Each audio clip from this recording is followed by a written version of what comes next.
आज तक रेडियो सुनता है सारा जहां।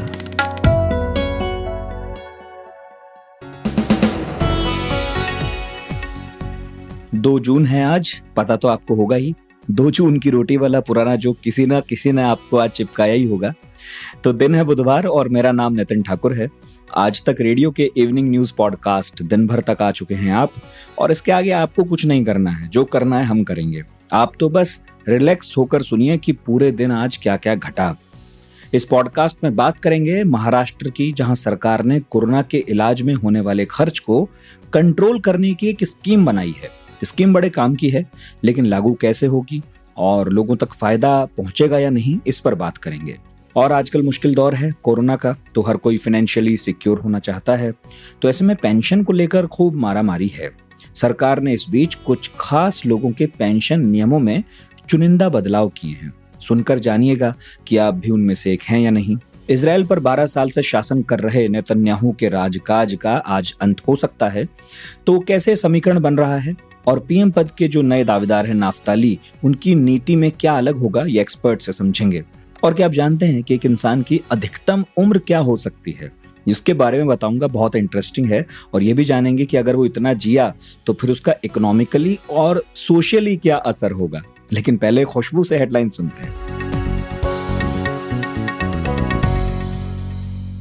मेहुल चोकसी के मामले में डोमिनिका की स्थानीय अदालत आज अपना फैसला सुनाएगी। कोर्ट में सुनवाई शुरू होने से पहले मेहुल की पत्नी प्रीति चोकसी ने न्यूज एजेंसी एएनआई से कहा कि मेरे पति को स्वास्थ्य संबंधी कई समस्याएं हैं। वो एंटीगुआ के नागरिक हैं और उन्हें बारबूडा के संविधान के तहत सभी अधिकार और सुरक्षा का लाभ लेने का हक है। प्रीति ने कहा कि मुझे कैरिबियाई देशों के कानून में पूरा विश्वास है। उत्तराखंड के शिक्षा बोर्ड ने भी फैसला कर लिया है कि वो 12वीं बोर्ड की परीक्षा नहीं लेगा। वहीं मध्य प्रदेश के मुख्यमंत्री शिवराज सिंह चौहान ने भी ऐलान किया है कि एमपी बोर्ड कक्षा 12वीं की परीक्षा रद्द कर दी गई है। सुप्रीम कोर्ट ने आज वैक्सीनेशन मामले को लेकर हुई सुनवाई के दौरान केंद्र सरकार से वैक्सीनेशन नीति के बारे में विस्तृत रिपोर्ट मांगी है, जिसमें केंद्र ने वैक्सीन कब कब खरीदी है ये बताना होगा। कोर्ट ने केंद्र को जवाब दाखिल करने के लिए 2 हफ्ते का वक्त दिया है। दिल्ली हाई कोर्ट में बॉलीवुड अभिनेत्री जूही चावला की 5G टेक्नोलॉजी को चुनौती देने वाली याचिका पर आज सुनवाई हुई। इस मामले में कोर्ट ने फैसला सुरक्षित रख लिया है। केंद्र ने सिविल सेवकों के लिए पेंशन नियमों में संशोधन किया है। अब खुफिया या सुरक्षा से संबंधित संगठनों से सेवानिवृत्त अधिकारी बिना इजाजत कोई भी सामग्री प्रकाशित नहीं करेंगे। अगर ऐसा वो करते हैं तो उनकी पेंशन रोक दी जाएगी। सीएम ममता बनर्जी के मुख्य सलाहकार अलापान बंदोपाध्याय ने गृह मंत्रालय की ओर से भेजे गए कारण बताओ नोटिस का जवाब दे दिया है। बंदोपाध्याय ने कहा है कि दायित्व पालन में कभी किसी तरह की कोताही नहीं बरती है। WHO ने आज चीन की सिनोवैक कोविड-19 वैक्सीन को आपातकालीन उपयोग के लिए मंजूरी दे दी है। यह वैक्सीन 18 साल से ऊपर उम्र के लोगों को दी जाएगी। वहीं पहली डोज लगने के बाद दूसरी डोज 2 से 4 हफ्तों के बाद दी जा सकती है। भारत सरकार के नए आईटी रूल्स को लेकर गूगल ने आपत्ति जाहिर की है। गूगल ने दिल्ली हाई कोर्ट में एक सुनवाई के दौरान कहा है कि वह कोई सोशल मीडिया प्लेटफॉर्म नहीं है, बल्कि एक सर्च इंजन है। आप सुन रहे हैं आज तक रेडियो। ये सब जानते हैं कि कोरोना की दोनों लहरों में सबसे ज्यादा प्रभावित जिस राज्य के लोग हुए वो महाराष्ट्र है। अब तो खैर केस कम होने लगे हैं। मंगलवार को 14,000 से कम मामले सामने आए, जो पिछले 83 दिनों में सबसे कम है। हालांकि खतरा टला नहीं है, तो एहतियातन 15 जून तक लॉकडाउन बढ़ाया गया है। उधर सरकार कोशिश ये कर रही है कि लोगों को इलाज पर जो खर्च आ रहा है उसमें कुछ राहत मिल सके। अस्पताल तो उल जलूल बिल चार्ज कर रहे हैं, ऐसी खबरें आती ही रही थीं। तो ऐसे में सरकार ने सोचा कि दखल दिया जाए और एक नया रेट कार्ड जारी किया है। इसके मुताबिक सरकार ने जिलों को ABC इस तरह कैटेगरी में बांट दिया है। हर शहर में कोरोना के इलाज का रेट अब तय है और सारे अस्पतालों को इसे मानना होगा। तो ये क्लासिफिकेशन किस बेस पर किया है और कौन से जिले किस कैटेगरी में आएंगे, ये हमने पूछा हमारे आज तक रेडियो रिपोर्टर रोहित हरीप से, जो मुंबई में है।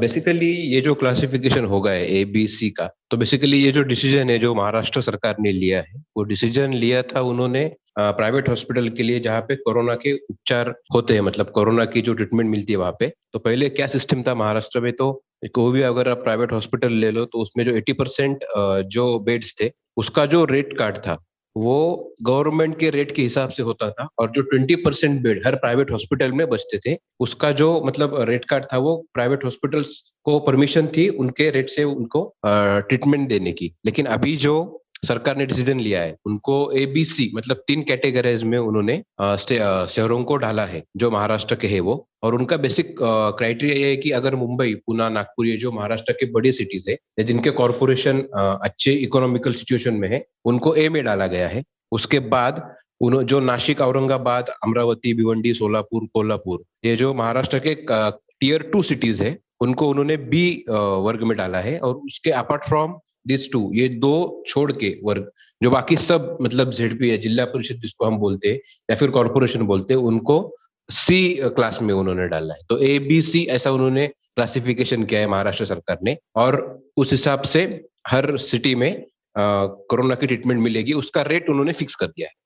अच्छा रोहित, इलाज की नई दर किस तरह की होंगी और कितनी फिजिबल हैं? पहले तो उन्होंने जो क्वारंटाइन रहते हैं, जो कोरोना जिनको हुआ नहीं या फिर होने की संभावना है या फिर जो पॉजिटिव आ सकते हैं, उनको क्वारंटाइन करना पड़ता है वार्ड में, तो उन्होंने वो उसके रेट दिए हैं। तो वो रेट ऐसे है कि जो A क्लास सिटीज है उसके लिए 4,000 रुपए पर डे क्वारंटाइन के लिए प्राइवेट हॉस्पिटलों में, B क्लास सिटी के लिए 3,000 रुपए, और जिनको C क्लास में या जिसको हम क वर्ग बोलते हैं, उन सिटीज के लिए 2,400 रुपए पर डे। तो ये सब जो रेट है वो पर डे के हिसाब से है क्वारंटाइन के लिए, मतलब जो बंदा क्वारंटाइन होगा। उसके अलावा जो पेशेंट है वो एडमिटेड है, उनको वेंटिलेटर की जरूरत है और वो ICU में है, उनके लिए रेट कार्ड ऐसा है कि A वर्ग के जो सिटीज है उनके लिए 9,000 रुपया पर डे, B वर्ग के जो शहर है उनके लिए 6,700 रुपए, और जो C वर्ग के शहर है उनको 5,400 रुपया। इसके अलावा और एक कैटेगरी उन्होंने की है, वो कैटेगरी ऐसी है कि जो ICU या फिर सिर्फ क्वारंटाइन में है, जिनको वेंटिलेटर की जरूरत नहीं लेकिन वो ICU में है या फिर क्वारंटाइन में है, उनके लिए A वर्ग के लिए 7,500 रुपया, B वर्ग के लिए 5,500 रुपया और C वर्ग के लिए 4,500 रुपया। तो ये इनका पूरा रेट कार्ड है जो राज्य सरकार ने तय किया है प्राइवेट हॉस्पिटलों के लिए। तो अभी जहां भी कोरोना पेशेंट जाएगा तो उसका इलाज इसी रेट से होगा। ये गवर्नमेंट का अभी नया रूल है, महाराष्ट्र गवर्नमेंट का। और आपका जो दूसरा सवाल था कि ये कितना फिजिबल है, तो क्या हुआ था बीच के जो पीरियड में जो कोरोना की सेकंड वेव आई थी महाराष्ट्र में, तो जो कोरोना के जो पेशेंट्स थे उन पे जो ट्रीटमेंट होती थी, उन पे जो इलाज होते थे प्राइवेट हॉस्पिटल में, तो उनके बिल जो होते थे वो बहुत ज्यादा हो गए थे। मतलब उनका कोई हिसाब नहीं था, हर हॉस्पिटल को उन्होंने मतलब अपने हिसाब से वो बिल लगाते थे। तो उसमें जो गरीब जनता है महाराष्ट्र, तो उनको बहुत भुगतना पड़ा। उनको मतलब इतना पैसा लाएंगे कहाँ से, 5-5, 6-6 लाख रुपए बिल, 20-20 लाख तक आंकड़े गए। ऐसे बहुत सारे केसेस जो है वो महाराष्ट्र के सामने आए थे। तो मतलब उसमें एक कोरोना के इलाज में एक यूनिफॉर्मिटी, मतलब एक सूत्रता रखने के लिए महाराष्ट्र सरकार ने ये डिसीजन लिया है। अभी फिजिबिलिटी का सवाल है तो ऑफकोर्स ये एक अच्छा निर्णय है, जिससे जो लूटमार चलती है ट्रीटमेंट के लिए तो वो किसी हद तक रुक जाएगी, ये पक्का है। कोरोना का दौर है, ऐसे में सब फाइनेंशियली खुद को सुरक्षित करना चाहते हैं। पेंशन ऐसा ही एक सहारा है जो बुजुर्गों को उम्मीद देता है। आज एक खबर आई कि केंद्र सरकार ने सिविल सर्वेंट्स के पेंशन रूल्स में जरा से संशोधन किए हैं। तो नए नियम ये हैं कि सिक्योरिटी और इंटेलिजेंस एजेंसियों के जो भी रिटायर हो चुके अधिकारी हैं, वो अपने ऑर्गेनाइजेशन हेड की मंजूरी के बिना अपनी ऑर्गेनाइजेशन से संबंधित कुछ भी बात पब्लिश नहीं कर सकते, बता नहीं सकते। इसमें ऑर्गेनाइजेशन में उनके एक्सपीरियंस और एक्सपर्टीज से संबंधित जानकारी भी शामिल है। तो central civil service pension amendment rules 2020 को कल ही नोटिफाई किया गया और रूल 8 में बदलाव हुए हैं। तो इस बदलाव का मतलब है कि अगर किसी ने नियम नहीं माने तो उसकी पेंशन रोकी जा सकती है। तो ये रूल 8 क्या है, इसमें पहले क्या बातें थीं जो अब बदली हैं, ये हमने पूछा सीनियर जर्नलिस्ट रोशन गौड़ से। देखिए, ये सिविल सर्विस पेंशन रूल 1972 है, पुराना रूल है। उसका क्लॉज 8 है जिसमें pension subject to future good conduct, यानी ये भविष्य, आपका भविष्य में तय करेगा कि आपका कंडक्ट कैसा होगा। ये 72 का है, ये नया नहीं है। और उसमें लिखा हुआ है कि अगर आप किसी ऐसे साजिश में या ऐसे किसी अपराध में आप शामिल हो जाते हैं, आप पे कोई बहुत बड़ा क्राइम कर लेते हैं और आप गिल्टी हो जाते हैं, कोर्ट आपको सजा दे देती है, आप मिसकंडक्ट, ग्रेव मिसकंडक्ट में आते हैं, तो आपकी पेंशन रोक दी जाती है। पार्सली विड्रॉ की जा सकती है या उस दौरान की जा सकती है या पूरे लाइफ के लिए पेंशन को रोक दी जाती है। ये इसमें प्रोविजन है। अब इसमें समय समय पे कई बार इसमें 72 से लेके कई बार इसमें अमेंडमेंट हुए हैं, और जो मेजर अमेंडमेंट हुआ था वो हुआ था 2014 में, जब मोदी सरकार सत्ता में आई थी। तो इन्होंने एक उसमें क्लॉज जोड़ा कि जो ब्यूरोक्रेट जिनका पॉलिटिकल एफिलिएशन होगा, अगर कोई ऑफिसर है और वो किसी पार्टी से जुड़ा है तो उसकी भी पेंशन रोकी जा सकती है। उसमें अब एक सवाल ये आता है जिसमें उसने कहा था चुनाव आयोग ने कि जो लोग रिटायर होते हैं उनको 2 साल तक कूलिंग पीरियड होना चाहिए, उनको चुनाव न लड़ने दे, ये भी इसमें पेंशन रूल में शामिल किया जाए। तो सरकार ने उसको नहीं माना, क्योंकि इमीडिएट जैसे ब्यूरोक्रेट रिटायर होता है या उसको रिटायरमेंट उसकी बोलते हैं कि आप रिटायर हो जाओ, और फिर उसको एमएलसी बना लेते हैं या एमपी बना लेते हैं या मंत्री बना लेते हैं, जैसे बहुत सारे उदाहरण है ऐसे। तो वो सरकार ने नहीं माना, लेकिन उसमें एक उन्होंने मान लिया था जो पुराना है, कि जो ऑफिसर रिटायर होगा वो अगर किसी कमर्शियल कंपनी को ज्वाइन करता है तो उसका कूलिंग पीरियड 1 साल होना चाहिए। हालांकि अब ये लोग नहीं मानते इसको। रिटायरमेंट के तुरंत बाद आप देखते होंगे कि बहुत सारे ब्यूरोक्रेट्स किसी न किसी कंपनी को ज्वाइन कर लेते हैं। अभी ये जो इशू आया है, जो डीओपीटी ने 8 में जो इसका आर्टिकल क्लॉज 8 है उसमें अमेंड किया है, उसमें कहा गया है कि जो सुरक्षा से संबंधित संस्थाएं हैं, जैसे intelligence bureau, research and analysis wing, directorate of revenue intelligence, central economic intelligence bureau, directorate of enforcement, narcotics control bureau, aviation research centre, special frontier force, border security force, central reserve police force, Indo Tibetan border force, central industrial service force, national security guard, Assam rifle, special service bureau, special branch CID Andaman Nicobar, crime branch CID CB Dadar Nagar Haveli, और special branch Lakshadweep police. ये 18 हैं जो सुरक्षा से संबंधित है। और अगर ये जब रिटायर होते हैं तो कई बार ऐसा होता है कि ये अपने आप को रॉबिन हुड बनने के लिए अपने कारनामों के बारे में किताबें छापते हैं, कि जब मैं रॉ में था तो मैंने क्या किया, जब मैं किसी देश में कहीं जासूस था तो मैंने कैसे किया, कैसे मैंने कागजात खंगाले, या जैसे आप हिंदी फिल्में देखते होंगे कि किसी किसी जासूस की जिंदगी पे फिल्में बनी होती है। तो वो उससे क्या होता है कि वो रॉबिन हुड तो बनता है, लेकिन देश की सुरक्षा दांव पर लग जाती है। तो उसको रोकने के लिए सरकार ने कहा है कि आप इन जो 18 डिपार्टमेंट है, अगर आपने यहाँ काम किया है तो डिपार्टमेंट के अंदर की खबरें या जो आपने कारनामे किए उनके बारे में कोई किताब ना लिखे, कोई लेख ना लिखे, कोई सोशल मीडिया पोस्ट ना करे। अगर आप लिखते हैं तो उसमें आपको परमिशन लेनी पड़ेगी, और उसमें सरकार तय करेगी, या आपका जो डिपार्टमेंट जहां से आप रिटायर हुए वो तय करेगी कि इसमें क्या संवेदनशील है और क्या असंवेदनशील है। तो अनुमति के बाद आप लिख सकते हैं। अच्छा रोशन, इन बदलावों के बाद किसी तरह की परेशानी भी खड़ी हो सकती है क्या, या फिर आप ये मानते हैं कि सुरक्षा की दृष्टि से बहुत जरूरी कदम था? मुझे लगता है नहीं होनी चाहिए, इसलिए कि कई बार ऐसा हुआ है कि कुछ लोगों ने रिटायरमेंट के तुरंत बाद अपनी किताबें छाप दी हैं और फिर वो बड़ी कंट्रोवर्सी हुई, तो फिर वहां पे सरकार की किरकिरी होती है। तो अच्छा है कि आप ऐसे इशू पे, जो संवेदनशील इशू है, जो राष्ट्रीय सुरक्षा से संबंधित इशू है, उन पे ना बोले तो ज्यादा अच्छा रहेगा, क्योंकि आपने 30-40 साल किसी डिपार्टमेंट में काम किया है तो आप वहां की नब्ज जानते हैं, आप वहां के अंदरूनी एक एक चीजें जानते हैं। ऐसे भी बहुत सारे आपके सामने घटनाएं घटी होंगी जो आपको पसंद नहीं आई होंगी, तो फिर आप बाहर आके फिर उसे लिखते हैं, रिटायरमेंट के तुरंत बाद लिखते हैं। जैसे अभी मैं देख रहा था आजकल में कि किसी नौकरशाह ने कोई किताब लिखी है, तो मुझे लगता है कि यहाँ पे थोड़ा सा नैतिक भी नहीं होगा। तो मुझे नहीं लगता कि इन डिपार्टमेंटों में जो लोग काम करते होंगे शायद वो इतने असंवेदनशील हो कि वहां के डिपार्टमेंट के बारे में लिखे।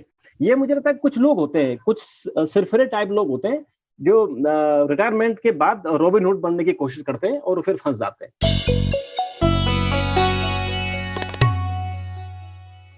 इजराइल में 12 सालों से शासन कर रहे 71 साल के बेंजामिन नेतन्याहू की विदाई तय दिख रही है, और लग रहा है कि इस बार विपक्षी किसी समझौते पर पहुंच जाएंगे और मिलकर नेतन्याहू की लिकुड पार्टी को सत्ता से बाहर कर देंगे।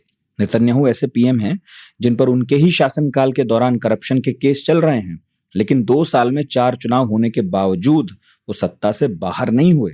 वजह रही खंडित जनादेश। लेकिन इस बार नेफ्टाली बेनेट की अगुवाई में सरकार बनने के चांस पूरे हैं। और वैसे तो उन्हें सरकार बुधवार को ही बनानी है। तो इस बारे में हमने बात की सीनियर जर्नलिस्ट कमर आगा से, जो खासकर मिडिल ईस्ट के मामलों में विशेषज्ञता रखते हैं।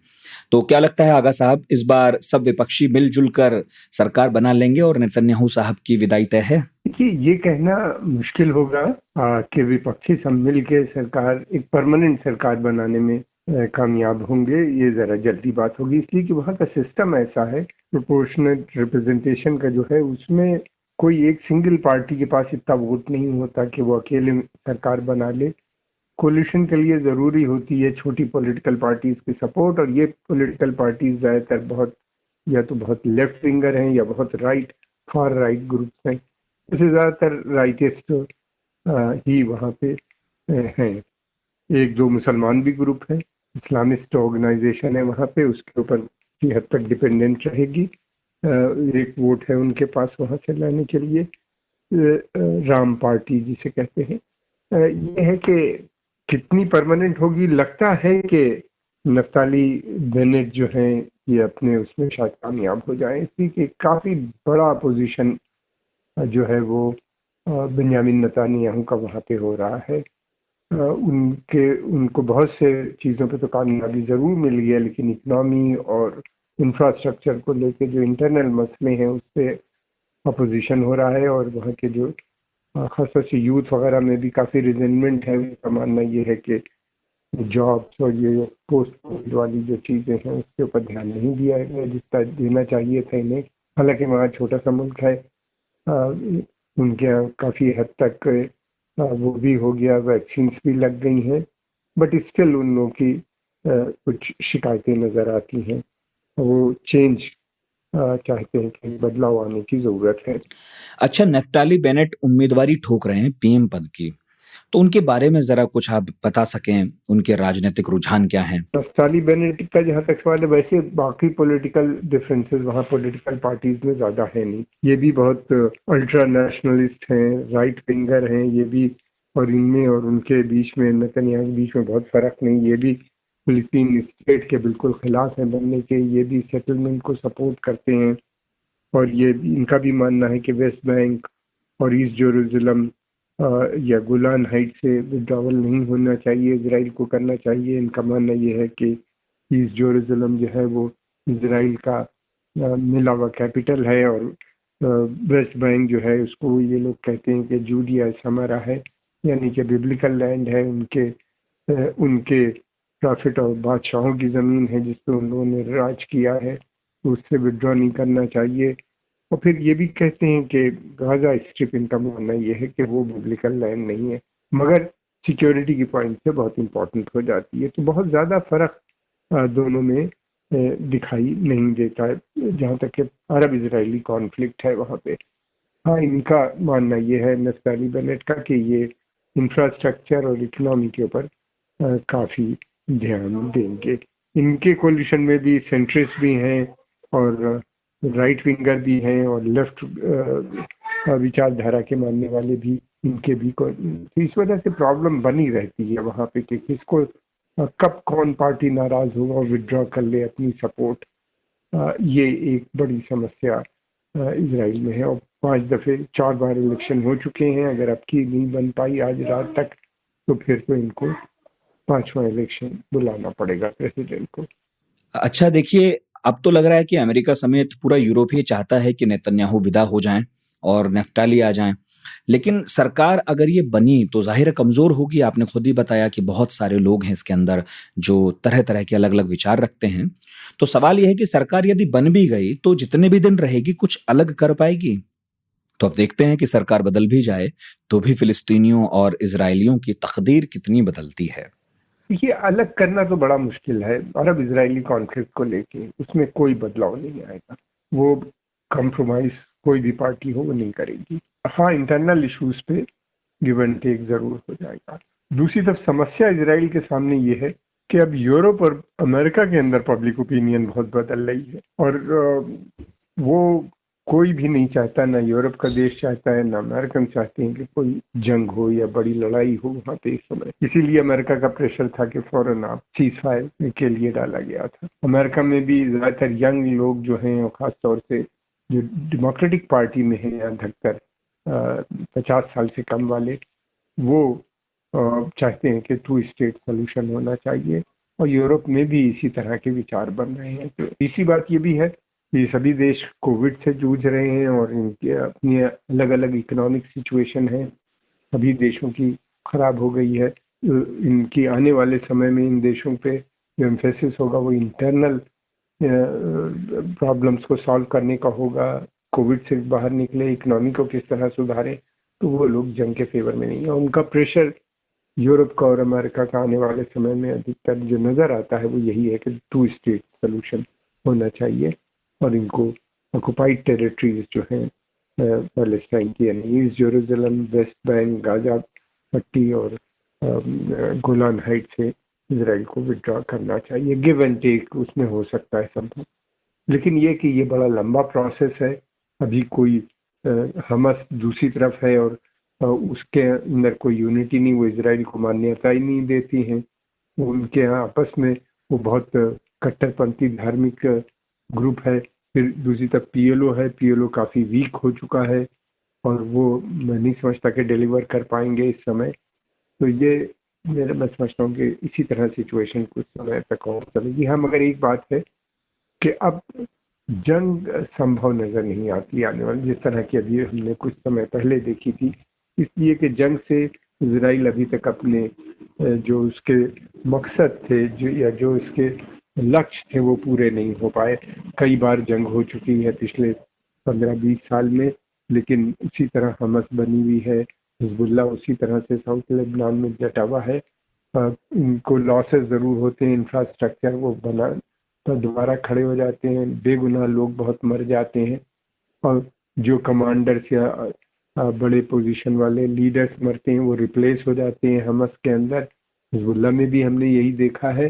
तो ये भी तय हो चुका है कि जंग से ये मसला हल नहीं हो सकता। इसराइल की भूमिका है, जिस तरह इसराइल चाह रहा है कि वो एक ग्रेटर इसराइल का बनाना, जिसके अंदर ये सारी ऑक्युपाइड टेरिटरीज पे अपना कब्जे को लीगलाइज करना और वहाँ के ऊपर सेटलमेंट के माध्यम से फिलिस्तीनियों को हटा के उसका कब्जा करना। मैं समझता हूँ कि अब अंतर्राष्ट्रीय समुदाय इस बात पे सहमत नहीं हो पाएगा। सुबह सुबह ऐसा लगता है कि सबकी गाड़ी छूट रही है, लेकिन न्यूज़ भी तो मिस हो रही है। स्कूल, कॉलेज या ऑफिस की पूरी तैयारी तो हो जाती है, मगर देश दुनिया की अपडेट्स ले पाते हैं क्या? तो आपकी प्रॉब्लम का स्मार्ट सॉल्यूशन ये है कि अपनी सुबह की शुरुआत आप आज तक रेडियो के साथ कीजिए। कल क्या हुआ और आज क्या हो सकता है, सटीक एनालिसिस, पहले बड़ी खबरें और फिर अखबारों के चुनिंदा मोती। ये है सुबह का खबरनामा, आज का दिन, मेरे यानी नितिन ठाकुर के साथ। बहरहाल, इंसान की उम्र कितनी होती है क्या जानते हैं आप? हर देश में अलग अलग होती है, क्योंकि माहौल का बहुत फर्क पड़ता है। कैसा वातावरण मिल रहा है, क्या खाया पिया जा रहा है, इलाज कैसा मिल रहा है, वगैरह वगैरह वगैरह। तो इस हिसाब से हमारे देश में 70 साल तक जीता है एक आदमी। हालांकि हम ये भी सुनते हैं कि कोई 100 साल जी गया, कोई 106 साल भी जी गया। मगर यदि आपसे कहा जाए कि कोई इंसान 150 साल जी सकता है, तो क्या कहेंगे? नेचर कम्युनिकेशन नाम के जर्नल में ये स्टडी छपी है। सिंगापुर के वैज्ञानिकों ने इंसान की अधिकतम उम्र मापने के लिए खास तरह के इंडिकेटर्स बनाए। इन इंडिकेटर्स को डायनामिक ऑर्गेनिज्म स्टेट इंडिकेटर कहते हैं, और इससे पता चलता है कि किसी इंसान का शरीर मैक्सिमम कितनी उम्र तक उसका साथ दे सकता है। इसके लिए खास तरह से ब्लड टेस्ट भी किया जाता है। इसके बाद अपने बनाए इंडिकेटर्स के साथ वो इसे मैच करके बताते हैं कि यदि सेहत सही रही और कंडीशंस इंसान के शरीर के हिसाब से ठीक रही, तो वो 150 साल तक जिंदा रह सकता है। सवाल मगर ये है कि अगर लाइफ एक्सपेक्टेंसी इतनी बढ़ जाए तो इसका इकोनॉमिकली और सोशल असर क्या होगा? ये हमने पूछा अनिल केशरी से, जो भूगोल और पर्यावरण विषय के एक्सपर्ट हैं। यूपीएससी की तैयारी करने वालों को ये सब्जेक्ट पढ़ाते भी हैं वो, और इस स्टडी को फॉलो भी कर रहे हैं। हाल ही में एक शोध आया जिसके बारे में कहा गया कि अगर किसी व्यक्ति को तनाव ना हो तो उसकी अधिकतम आयु 150 वर्ष भी हो सकती है। और यहीं से एक बहस शुरू हुई कि अधिक उम्र का क्या जो है वह पक्ष है, क्या विपक्ष है। जैसे कि किसी देश की आयु प्रत्याशा या लाइफ एक्सपेक्टेंसी अगर 80 हो जाए, 90 हो जाए, 100 हो जाए तो क्या जो है वह होगा। निश्चित तौर पर इसके दो पक्ष हैं और दोनों प्रभावों की हम लोग चर्चा करें। नकारात्मक प्रभाव की जो है वह चर्चा करें तो युवाओं पर भार अधिक होगा, यानी युवा वर्ग के ऊपर जो वृद्ध जनसंख्या है उस वृद्ध जनसंख्या के सेवा का, उसके वर्क का, सबका भार जो है वह पड़ेगा। क्यों? क्योंकि वृद्धों को हम लोग भारित जनसंख्या के रूप में मानते हैं, क्योंकि वो कई कार्य हैं जो खुद नहीं कर सकते हैं, इसलिए युवाओं के ऊपर बोझ जो है वह बढ़ेगा। यह इसका एक नकारात्मक प्रभाव। इसके अलावा स्वास्थ्य सेवाओं पर खर्च बढ़ेगा, उस देश का, उस समाज का स्वास्थ्य सेवाओं पर खर्च बढ़ेगा। और स्वास्थ्य पर खर्च एक गैर उत्पादी खर्च होता है, यानी उससे उत्पादन, प्रोडक्शन नहीं होता है। जबकि इसके सकारात्मक पक्ष की चर्चा की जाए तो कुछ सकारात्मक पक्ष भी हैं कि लाइफ एक्सपेक्टेंसी बढ़ेगी तो इससे, आयु प्रत्याशा बढ़ने से हम कार्य की जो सीमा है, यानी कार्य करने की रिटायरमेंट सीमा है, उसको भी बढ़ा सकते हैं। जैसा कि आप लोग को भी पहले पता होगा कि भारत में पहले रिटायरमेंट का एज 58 था, उसे बढ़ाकर 60 कर दिया गया, जबकि जो है वह उच्चतम न्यायालय वगैरह में 65 जो है वह किया गया। तो कार्य करते रहेंगे और अनुभव का लाभ मिलता रहेगा समाज को, और समाज जो है अगर अनुभव का लाभ उठाता रहेगा तो निश्चित है कि जो है वह आगे बढ़ता रहेगा समाज। तो इसका सकारात्मक पक्ष भी हो सकता है और इसका नकारात्मक पक्ष भी हो सकता है। अच्छा, और जिन देशों में लाइफ एक्सपेक्टेंसी ज्यादा है जैसे जापान वगैरह, तो वहां हम देख ही रहे हैं कि बूढ़ों की संख्या बढ़ गई है। तो ऐसे में फिर बीच का रास्ता क्या है? क्या कोई आइडियल लाइफ एक्सपेक्टेंसी भी है? जहाँ तक बात है कि हम लोग जापान जैसे देशों में आयु प्रत्याशा जो है वह देखे हैं, अधिक देखते हैं, और जो है बूढ़ों की संख्या जो है वह अधिक हो गई है, तो इसका क्या एक जो है वह मध्य का एक क्या रास्ता जो है वह हो सकता है। दरअसल देखिए क्या है कि आयु प्रत्याशा को तो घटाया नहीं जा सकता है और न ही कोई आइडियल लाइफ एक्सपेक्टेंसी जो है वह बनाई जा सकती है। वास्तविकता है जो वृद्ध या बूढ़ों को हम लोग मान रहे हैं, बूढ़े हैं कौन? जिनका स्वास्थ्य कमजोर हो गया है वो बूढ़े हैं। बूढ़े उम्र से नहीं होते हैं, बल्कि जिनका मानसिक शारीरिक स्वास्थ्य कमजोर हो गया है वो बूढ़े हैं। तो बुढ़ापा को कमजोरी माने ही नहीं। उम्र अधिक होने पर भी कार्य अधिक किया जा सकता है और बेहतर कार्य किया जा सकता है। आप इसके विश्व के तमाम उदाहरण देख सकते हैं। जो बाइडेन 78 साल की उम्र में अपना कैरियर शुरू कर रहे हैं अमेरिकन प्रेसिडेंट के रूप में। तो हमारे यहाँ भारत में जो है वह आप देखिएगा कि कई जो है वह मुख्यमंत्री और जो है वह हमारे यहाँ तक कि प्रधानमंत्री भी कार्य कर रहे हैं तो 70 की अवस्था से ऊपर हैं, और इनकी अवस्थाओं से अधिक के ऊपर में बहुत सारे लोग जो है वह आज भी कार्य कर रहे हैं। सुप्रीम कोर्ट के जस्टिस भी जो है वो 65 में रिटायर होते हैं। तो इसका मतलब है कि उम्र अधिक होना कार्य की दक्षता को घटाता नहीं है, बल्कि हम कार्य की दक्षता जो है वो बढ़ा हुआ देखते हैं, वो अनुभव जो है वो देखते हैं। तो इसका कोई आइडियल जो है लाइफ एक्सपेक्टेंसी नहीं जो है वो हो सकता है, या कोई एक मध्य का रास्ता नहीं हो सकता है।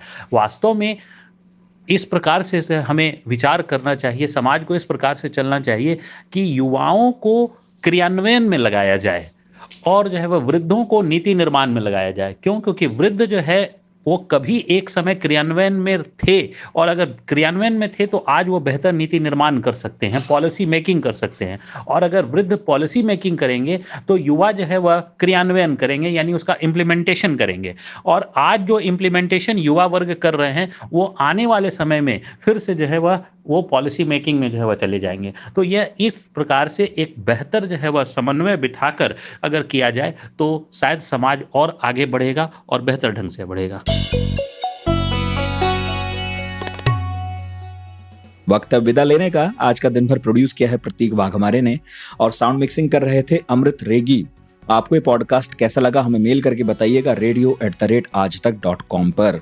और आज ट्विटर स्पेसेस पर आपका इंतजार हमें है। ठीक रात 9 बजे हम बात कर रहे हैं देसी ह्यूमर वर्सेस विदेशी ह्यूमर की, तो इस बैठकी में भी आपका इंतजार रहेगा। आइएगा जरूर, हमें सुनिएगा और अपनी कुछ सुनाइएगा। लेकिन फिलहाल मुझे इजाजत दीजिए। मेरा नाम है नितिन ठाकुर और आप सुनते रहिए आज तक रेडियो।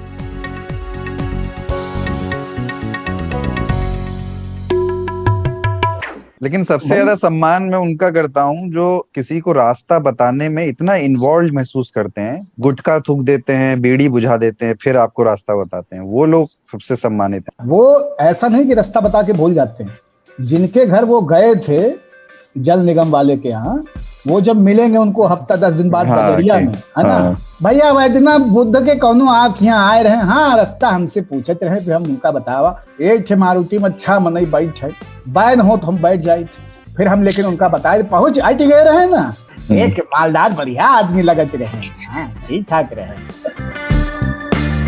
3 रंगों के 3 किरदार, ताऊ, बाबा और मैं यानी सरदार। हर हफ्ते हम करते हैं बतकही, सारे जहान का ज्ञान और मजेदार गप भी। सुनिए हमारा वीकली पॉडकास्ट 3 ताल, नया हफ्ता नया बवाल। आज तक.in/रेडियो के साथ साथ स्पॉटिफाई, जियो सावन, एप्पल पॉडकास्ट और गूगल पॉडकास्ट जैसे ऑडियो प्लेटफॉर्म्स पर।